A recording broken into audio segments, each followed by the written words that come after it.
अपराध के मामले में गहलोत सरकार को कोसने वाली बीजेपी एक महीने में ही पूरी तरह से फेल हो गई। राजस्थान में लगातार अपराध का ग्राफ बढ़ता ही जा रहा है। राजधानी में पहले महिला को कार से कुचल दिया जाता है, एक रिटायर्ड शिक्षिका की चैन तोड़ ली जाती है, उसके बाद अलग अलग जिलों में अपराध की घटनाएं को अंजाम दिया जाता है। राजधानी के में भी जो है लगातार अपराधी सक्रिय हो गए हैं। हालांकि इस अपराध को रोकने के लिए जो है मुख्यमंत्री भजनलाल शर्मा की ओर से पुलिस के आला अधिकारियों के साथ बैठक भी रखी गई।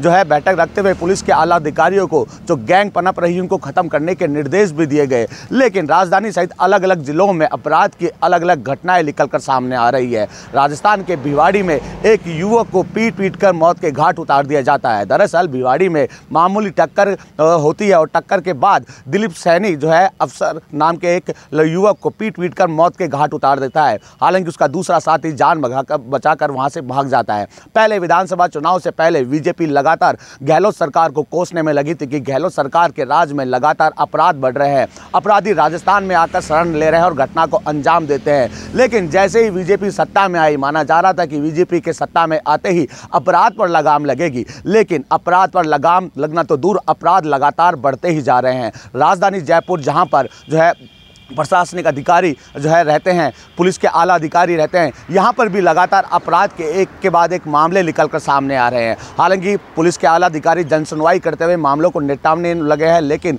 जिस तरह की घटनाएं निकलकर सामने आ रही है, ऐसे में बीजेपी की कार्यप्रणाली पर भी सवालिया निशान खड़े होते हैं। ये वही बीजेपी है जो लगातार भ्रष्टाचार और बढ़ते अपराधों को लेकर गहलोत सरकार को कोसती थी। गहलोत सरकार को घेरने का काम इनकी ओर से किया जाता था। जब बीजेपी विपक्ष में थी, लगातार विधानसभा चुनाव में उनकी ओर से कहा जा रहा था कि हम सत्ता में आएंगे तो अपराध पर लगाम लगाएंगे, क्योंकि गहलोत सरकार के राज्य में दूसरे राज्यों से भी अपराधी राजस्थान में शरण ले रहे हैं। गहलोत सरकार के ही मंत्री जो है इनको पनाह देते हैं। इस तरह के आरोप बीजेपी की ओर से लगाए जा रहे थे। लेकिन अभी भजनलाल सरकार को एक महीना ही हुआ है कि अपराध पर लगाम लगना तो दूर, अपराध थम तक नहीं रहे। अपराध ये लगातार घटना को अंजाम देकर यहां से रवाना हो जाते हैं। अब गहलोत सरकार पर को आरोप लगाने वाली भजनलाल सरकार इन अपराधों पर कैसे लगाम लगाएगी, क्योंकि भजनलाल सरकार ने तो कह दिया, खुद मुख्यमंत्री भजनलाल ने भी कह दिया कि जो लगातार गैंग पनप रही है उनको खत्म किया जाएगा। लेकिन गैंग खत्म होना तो दूर, अपराधी यहाँ राजस्थान में आकर अपराध को अंजाम दे रहे हैं। अलग अलग जिलों से